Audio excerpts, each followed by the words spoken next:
So today I will speak to you about immersive and spatial entertainment latest trends. I'm speaking of immersive and spatial technologies rather than XR and immersive technologies, because spatial encompasses everything from video projection and mapping and immersive worlds, virtual reality, augmented reality, mixed reality. So this is my new stamp word, and I'm coining all these technologies under immersive and spatial. This is also what I'm trying to lobby at the federal level, most recently at the BAK Bundesamt für Kultur, where I am part of the sounding board for the Filmförderung im Wandel, so the new legal framework for the audiovisual support, if you want, in Switzerland. So who am I? My name is, wait, how do I go now? Next, voilà. My name is Laetitia Bochud, and I lead the Virtual Switzerland network. It's been now 7 years that we have launched this network, which was initially supported by InnoSwiss, the agency, the federal agency for the promotion of innovation. And this funding mechanism, the support mechanism, came to a natural end in 2020. Thereafter, we continued working on bringing together the entire industry, structuring it, and building bridges, because this is really what we do. We are doing quite the same at the European level. Since 2021, I preside this association called XR for Europe, with which we won one Horizon Europe project called XR for Human, dealing with impact, infrastructure, and interoperability. So that's really exciting. And we are very close to the Commission, the European Commission. So it is also building a bridge between Switzerland and the European member states and the European states as a whole, as a geographic market. Like I was saying, we're quite close to the European Commission. We are part with XR for Europe in the VR/AR Industrial Coalition that tries to really push the boundaries, and that has succeeded in doing so far, because there is a new big project being launched in 2024 by the European Commission called Virtual Worlds and Web 4.0. So they're trying to add a little bit of vision, because we're still in the Web 3.0 in other territories, but we're wondering what that is, and we'll soon know. Hopefully we'll be part of it. And we are part of Women in Immersive Tech Europe. And also we have launched this European XR Accelerator for 2 verticals, the content creation and the entrepreneurship side. So Impulse works with several prestigious conferences and festivals to really help grow everybody's projects and give coaching, networking, pitching help. This has been quite a success, and we're now running our 2nd cycle. For Virtual Switzerland, we really focus on 3 pillars: creation and production, which you will see a bit of our work from this specific vertical today. Industry and integration, because this is more the structuring of the industry, and to have more SMEs, big companies, corporates, including the immersive technologies in their processes. And the research and innovation, we, Virtual Switzerland, have also succeeded recently at gaining an InnoSwiss project funding with some other companies and academic institutions. And the project is about mixed reality in the mental health sphere for autism spectrum disorder and ADHD. So now, going to immersive and spatial entertainment, as it is today's topic, I will show you quite a few things that I've recently seen or been able to observe, the trends, etc. The thing is that I will also show you a few trailers, because I think that sometimes just seeing a picture won't give justice to the project. So do keep in mind that immersive technologies, what we call XR as well for extended realities, is really using the codes of video games, theater, and cinema. Indeed, you have the production tools of video games and of VFX, like Unity and Unreal. You do have the spatial and the interaction, the production on stage of the theater, the performing arts, and you have the dramaturgy, the drama codes of cinema. The latest trends that I will be showcasing tonight are first LBE. LBE stands for location-based entertainment. You've seen, I'm sure, a lot of immersive exhibitions, commercials, or even you've visited some. Then there is the location-based VR.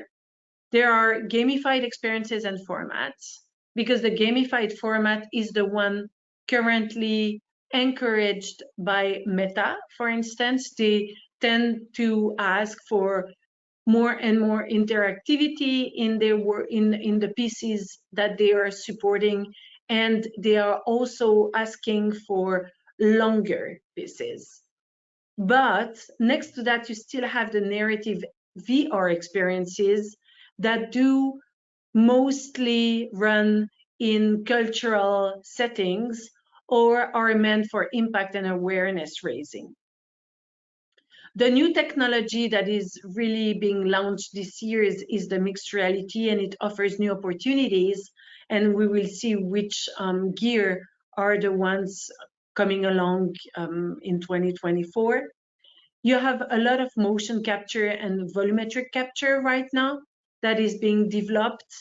So we call it mocap and volcap.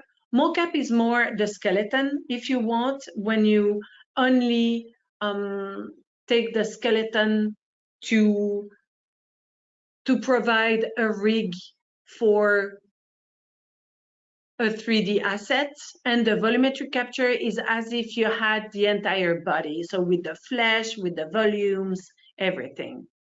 Then you have virtual production, but Rafael will most likely dig a little bit deeper into this, what we call now VP, which has been a huge trend and was heavily featured during Cannes Festival this past spring. And then I will talk about verticalization. Do you hear me well? Is all good? Okay. So the LB, the immersive exhibitions. So like I said, location-based entertainment or experience. Immersive exhibitions have been a huge deal recently, but they require venues that are really to scale.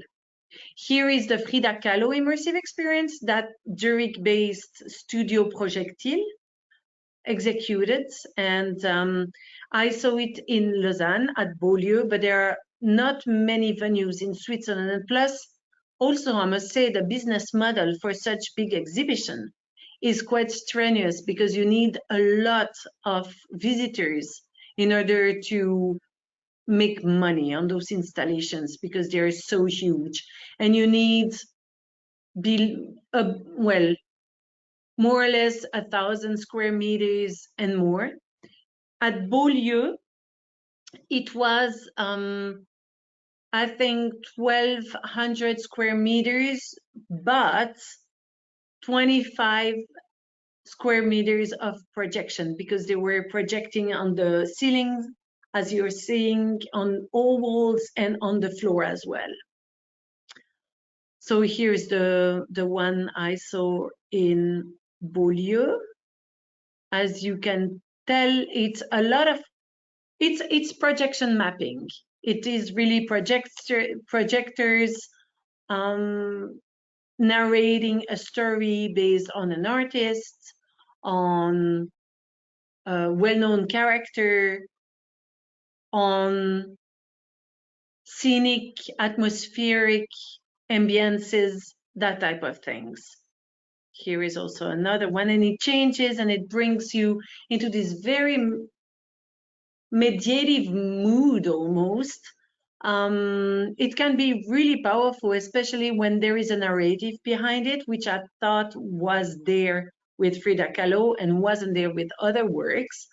Sometimes it feels a bit shallow, but this one didn't, because I learned something, and the spatial sounds with the images can be really quite impacting. This has been a very big trend in France, especially with the Grand Palais Immersive and others. I will show you later another one, but Venise Révélée, for instance, here you will see also a different type of, you know, of showcasing this big work with different stages, levels, panels, and projections. It's quite striking, really. But then, you know, the only question would be, are you fed? Is there enough information for you? So often wise, what they do is they also not only show projections, but also, like here you can see, they have many explanatory panes. There are others. Here you can also have projection and that type of exhibition outside. It was here against the backdrop of the DDP in Seoul for the Seoul Light Show in this past September. It can be within a museum setting. This is me also in Seoul for a specific museum exhibition. Here you have quite a small room, but made bigger with mirrors. It was striking. It was not telling you anything or informing you. It was just meant to be beautiful. And that's what I mean when I say sometimes it may seem a bit hollow, but it can also showcase some artists' artworks, digital artworks that haven't been able to be displayed before. That was the case here. I don't remember the name of the artist. I'm sorry, that was a Korean artist, and I'm sorry, I forgot. Here is another, this is the latest really immersive exhibition you can see in Lausanne at Beaulieu, which is Tintin, as you can recognize. Those are my pictures, by the way. So if they're a bit, you know, shaky or fuzzy, this is me. Voila. And this exhibition is touring all over Europe. It is also currently in Brussels, and it has been created by Culture. This is a very big consortium in France that does actually a lot of those immersive exhibitions, and it's quite interesting financially speaking, because you gain a lot of visitors after a few months, you know. Here it is run by Opus One, which is the same operating company that does the Paléo Festival in Nyon, the biggest rock festival in Switzerland. And really, they're telling me that it's not that easy, as I was saying before, to make benefits, but it is nowadays still the best way for making revenues with digital arts. So it's culture spaces. Voila, I forgot. And this leads us very naturally to location-based VR experiences, like the one that was premiering here in Geneva,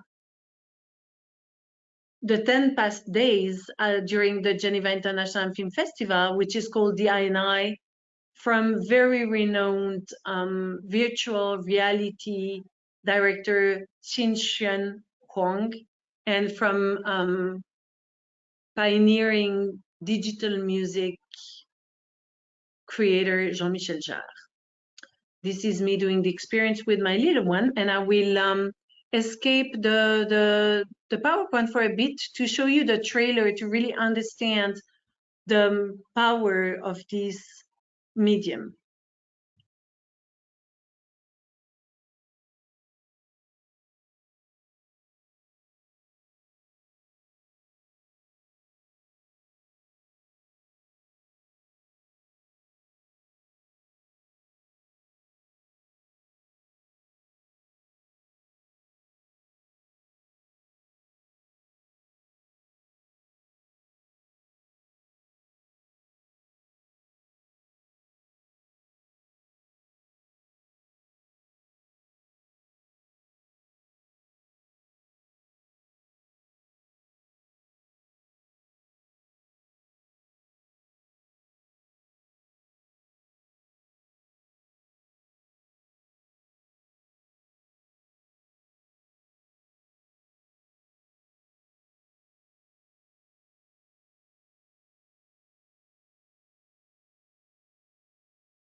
The idea, as I was saying, behind the location-based VR is like location-based entertainment. It's to have several people in a room, and so to make sales and to be able to gain revenues with virtual or immersive works that for now go from festival to festivals and sometimes are commissioned or distributed, but still very scarcely. At the Geneva International Film Festival, there was also another location-based virtual reality experience. It was meant for 7 people, whereas the one before was meant for 8, but they are probably going to scale it. So In Pursuit of Repetitive Beats was really fascinating because it was about the rave music, the acid house music in the early 90s. And it was quite interesting. You are normally in those new types of installation, getting through a door like this one, being prepped up with the gear, the virtual reality headset and such. And there is always a little onboarding. So people tell you, or there is perhaps even an explanation about the piece.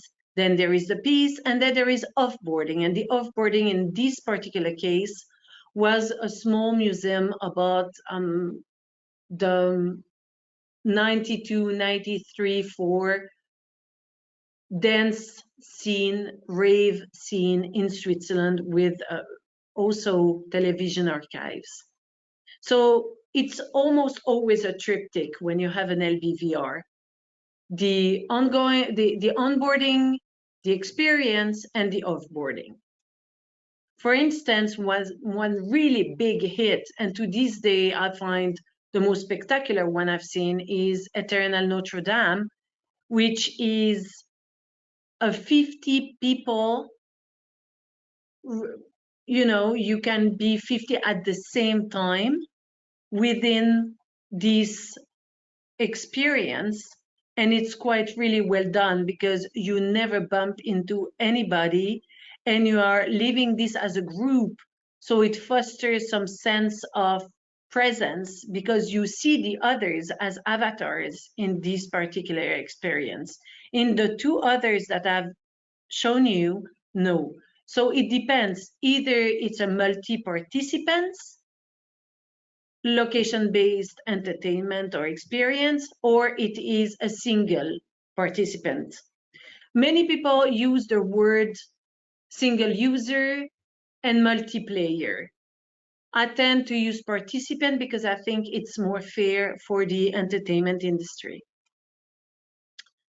Like I was saying before, most virtual reality experiences are becoming more and more gamified, and the format is also becoming that of a game with levels, achievements, across all, we could say, immersive technologies, because this is the hardware companies really wanting to make more money, and thus the industry making money, as you know, is the gaming.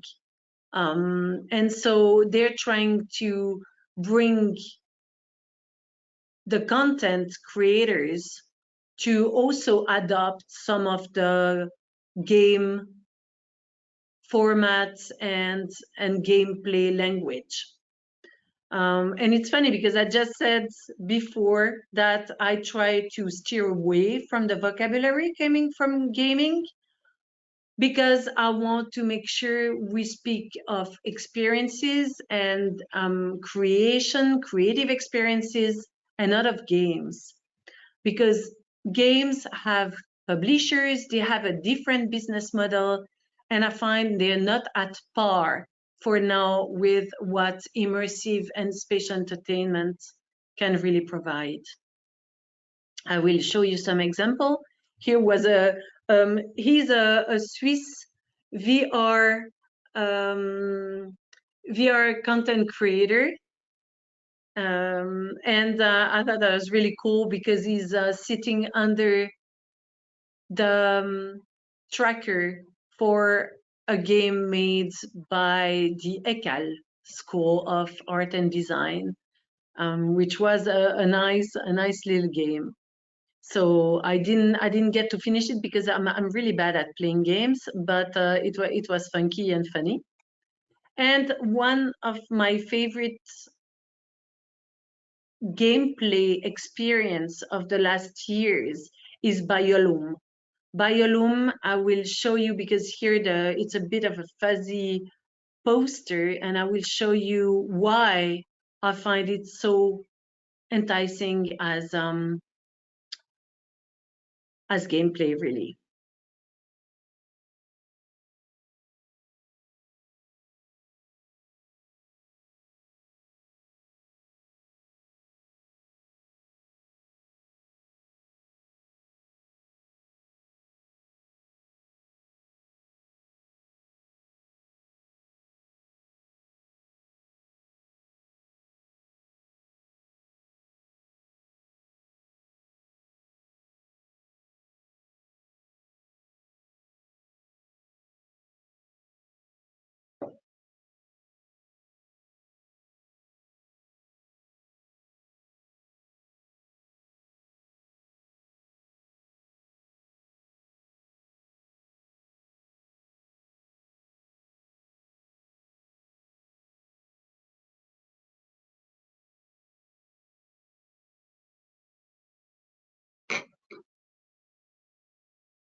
It's a really creepy experience, but really well done. And as you were saying, you know, the gameplay is all about the torch and where the torch shows, and this corridor it brings you in underwater. So it does a very good job at bringing everything together. Then up Escape. Escape was a big hit this past 2 years at festivals because it's a mixed reality game. You don't see it here, but this little egg is actually the main character, and you need to bring it to overcome different adventures using real life furniture. And that's also where game and immersive technologies are going. This is why the word spatial is so important, because we were speaking of spatial computing, as Matthias Buehler knows very well. It's been around, this spatial computing well, the fact that we encompass what's out there. It was more addressed for the architecture and engineering and construction fields, but nowadays I like to also use it for the entertainment sphere. Narrative VR is less gamified and it has more of a artsy touch to it. This is Sen. As you can see, it's a lovely little point cloud creature, which represents the spirit of tea. It's a Japanese work and it's been really very successful these past festivals. But you can have something quite historical, museal, like the Villa Savoie, which is an experience about the house Le Corbusier, so the Swiss architect Le Corbusier built for this woman, Mrs. Savoie, in the south of Paris. So it's more learning, educational. You can have something more like a memory. Here is the work from Zoe Rowlin. Zoe is one of Switzerland's main immersive talents. She is the only Swiss who has been selected for the Venice Immersive Festival this past August, which is the most prestigious one. But she cannot really be promoted as a Swiss artist because her work is supported by Meta. So it's actually an American production. But Perennials, which is this work, is about a memory, a story down memory lane, really. And it's really beautiful. And this leads very easily and naturally to the impact and awareness raising contents, such as, for instance, lately, a lady that I had on a panel, Mariana Cadenas, who did a very successful short documentary series that was also awarded at Venice this year. And one of these documentary is linked with a VR piece. And this is the last sequence of that VR piece. And it's about feeling what it is to be a woman on the streets late at night and being catcalled and having to rely on tactics and, you know, holding your phone, holding your keys, whatever, not to feel afraid. So a lot of the awareness raising pieces have to do with the embodiment capacity of VR, which is, you know, the presence you feel within your environment that no other medium can really bring to the viewer, to the experiencer, shall we say.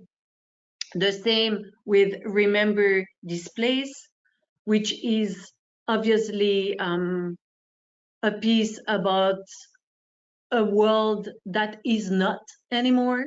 So it's how these nomadic tribes were taken out of their desert homes.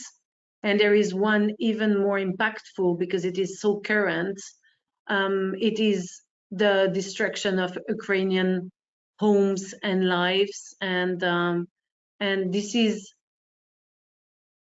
you know, it's 360 and but it's still impactful because actually in this piece, you stand in front of the protagonist, the characters like this man.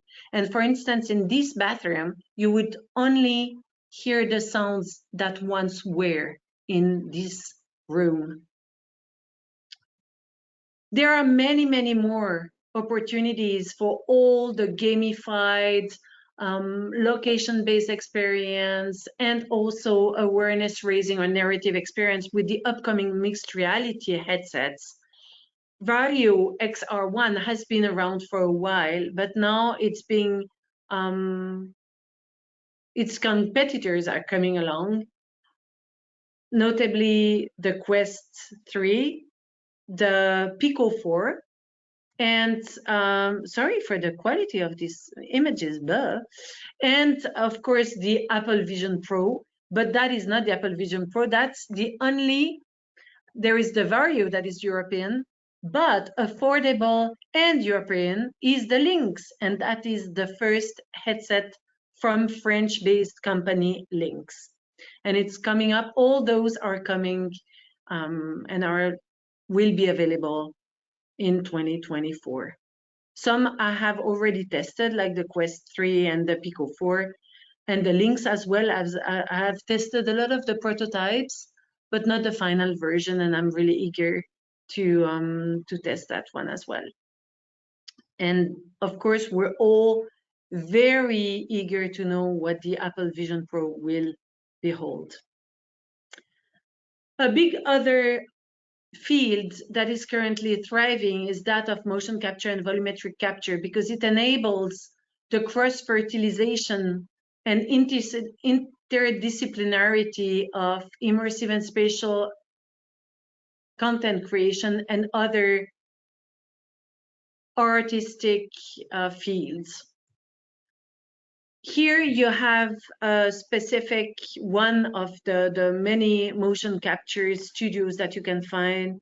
This one is in Seoul, when we were having the delegation, because I led and co-organized the first ever Swiss XR delegation this past September with the Embassy of Switzerland in Seoul, and it was just a blast. You have Laurent Riem from All Creative being scanned. And what I was referring to before is that you can use this motion capture to then, in real life, perform and integrate it. Here you see the little purple lilac roundish shapes are the Qualisys system, the cameras. And the three comedians on stage are actually together making the woman holding the harp, because one is holding the harp, the one on your left-hand side. The other one is playing and sitting and has the motion tracking for the position. And the third one has the motion tracking for the hands, because she's wearing Rococo gloves. So, which triggers this incredible image in real time of the playing harpist Lavinia, because the piece is called Lavinia, and this is a Greek historical figure. So here again, you have one person in front of a face recognition device speaking, the other one with the Rococo glove standing, and all of them are being captured and in real life projected as avatar, as the Lavinia avatar here on this stage and in this piece. And it's been a really wonderful experience. It just premiered as well last week in Geneva. You also have, for instance, here it's volumetric capture, but you don't see it.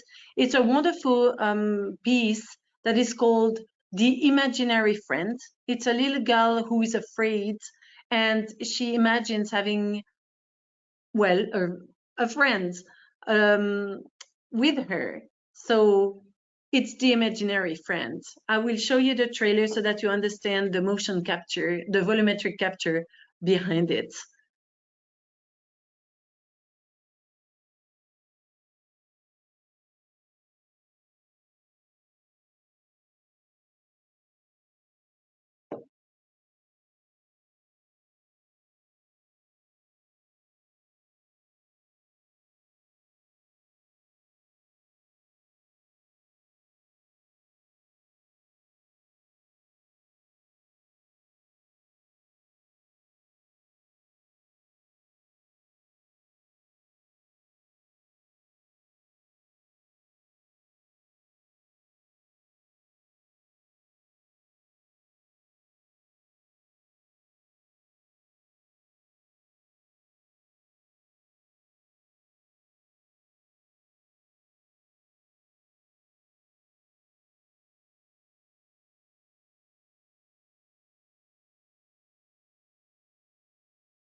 And here, yeah, you see,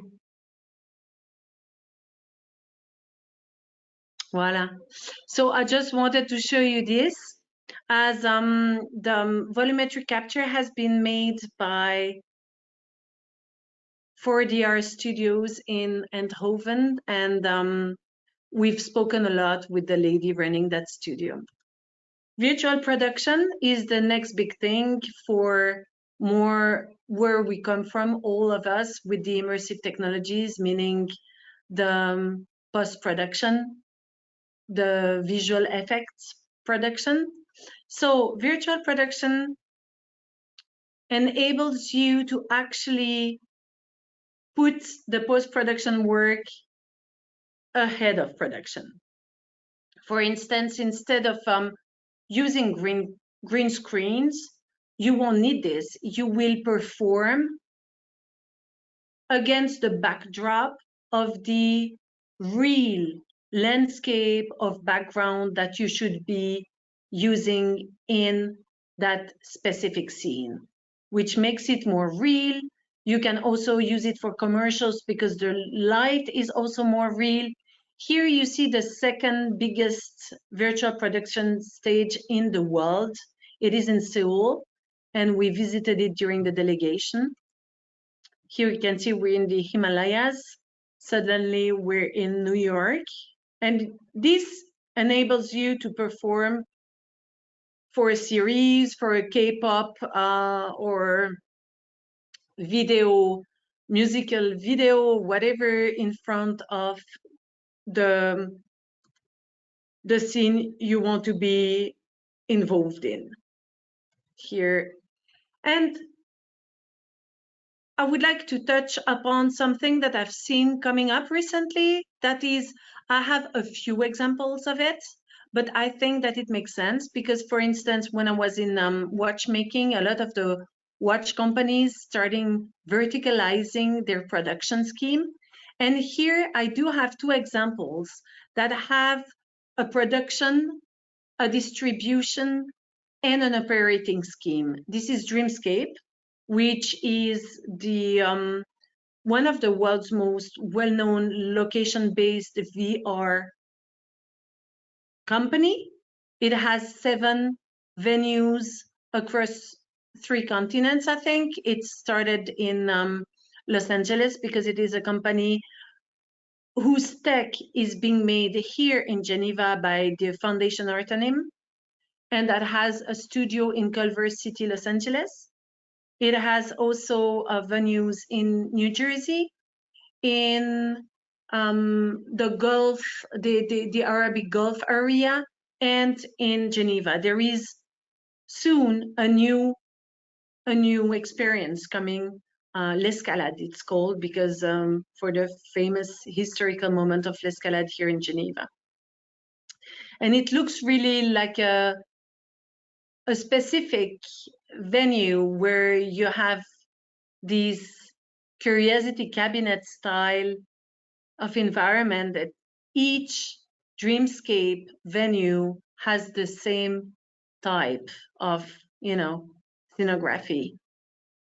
Their latest really brilliant work was made by Dreamscape with the backing of Audemars Piguet. This is actually the VIP LB VR you see when you're going to Audemars Piguet, which is an independent watch company here in Switzerland. When you go to their newest manufacturer, they have a little LB VR where you can experience that content. And also the Artec Factory, it's district behind it, but Artec Factory, they provide content for their venues that they build. So they actually build buildings, if you want. They are architects of their entire immersive production and distribution line, because they build what they call Arte museums. They have already 3 or 4 in Seoul, and they're building some more a bit everywhere, where they can run their particular IPs. And this is actually what is coming up. This is the scalability and what I was saying before. If your IP, so your product, your production, your projection, whatever work you've done can go to several, can tour, then it can make money. Otherwise, it's really, it needs subsidies. And another trend that is really fascinating is virtual worlds. Virtual worlds are actually environments on Engage VR or VR chat, whatever, you know, the metaverse, as we say it, although it doesn't really exist, but worlds where you can be social. I would say virtual, interactive, and social platforms. Jean-Michel Jarre, for instance, had debuted one of his albums, Oxymore, on one of these platforms. And Fatboy Slim also had a concert on Engage VR. And this is another virtual world that I really loved during the time in Venice. And so festivals are also starting to recognize those virtual worlds as being really immense galleries or portfolios of artists. Here you have another one, a bit more cartoony. So what's next? The distribution, the scalability of projects, I have said, and a strongest business model like the ticketing, the interdisciplinarity, as I showed before, like the hybrid art forums, and the immersive and spatial tech with the art. So hybrid art is not the same as with the art, because hybrid would be doing both at the same time, like cosmogony, and the immersive and spatial tech and arts would be like the theater piece I showed you, whereas the other one is 2D, but it's real-time motion tracking with dancing avatars, and yes. The delinearization, which is a very difficult word for the virtual worlds, the metaverse. So it's not a linear narrative anymore. Perhaps it's an I, D-E-L-I. I made a mistake here. So it's not a linear narrative anymore, but it's totally fragmented and destructured. And this is it. This is me, Laetitia Bochud, an expert in immersive and spatial technologies. You can reach me here. And I will now have to leave the room that I've been squatting at the bank where I had a previous meeting. Thank you very much. Thank you.